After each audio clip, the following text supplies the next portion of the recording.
Howdy.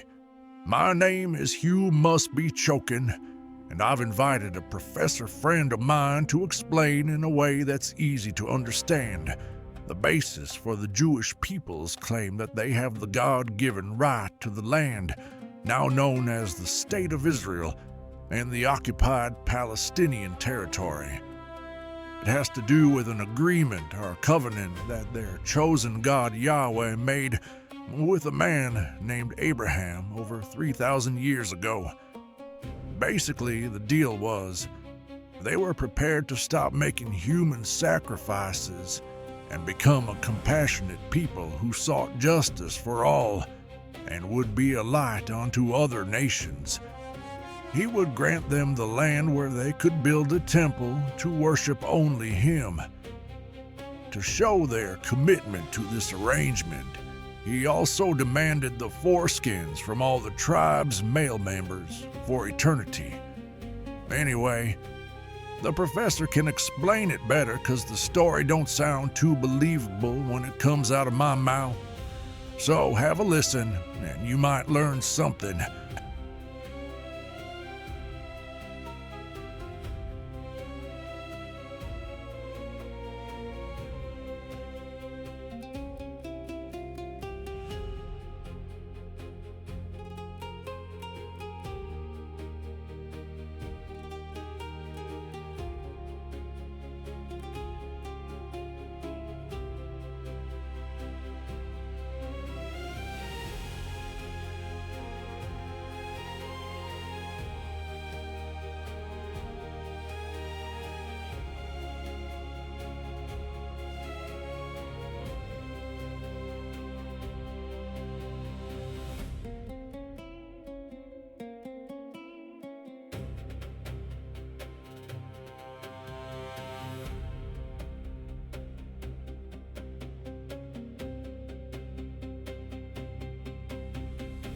Right.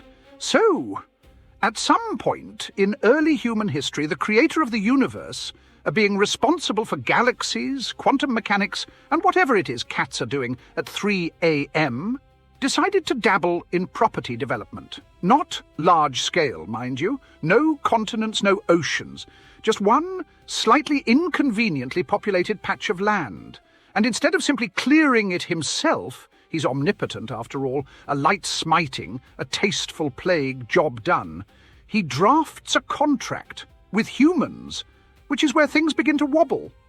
The deal goes something like this: be good, behave yourselves, uphold justice, and I'll give you that land over there. There is also, for reasons best left to theologians and possibly urologists, a ceremonial clause involving ongoing anatomical contributions. One assumes the angels raised an eyebrow. Anyway, contract signed, covenant sealed, land promised, minor issue, people already living there. Now at this point, a more cautious species might have said, perhaps we should clarify this with management. But humans, being humans, instead say, excellent, let's proceed immediately. And off they go, armed with divine authorization and a somewhat selective reading of the terms. Interestingly, the parts about compassion and justice are noted, appreciated, and then quietly filed under "we'll circle back to that." The parts about possession, however, are actioned with enthusiasm. There are battles, there are victories, there are occasional catastrophic audits in the form of invading empires. At one point, everyone is expelled for several centuries, which would seem to the casual observer like a fairly strong hint. But no, the contract, it is decided, remains valid. Fast forward a couple of millennia. Multiple groups now claim the same land, each entirely convinced that the creator of all reality has personally endorsed their position, which, if true, suggests that the Almighty may have developed a regrettable habit of double booking.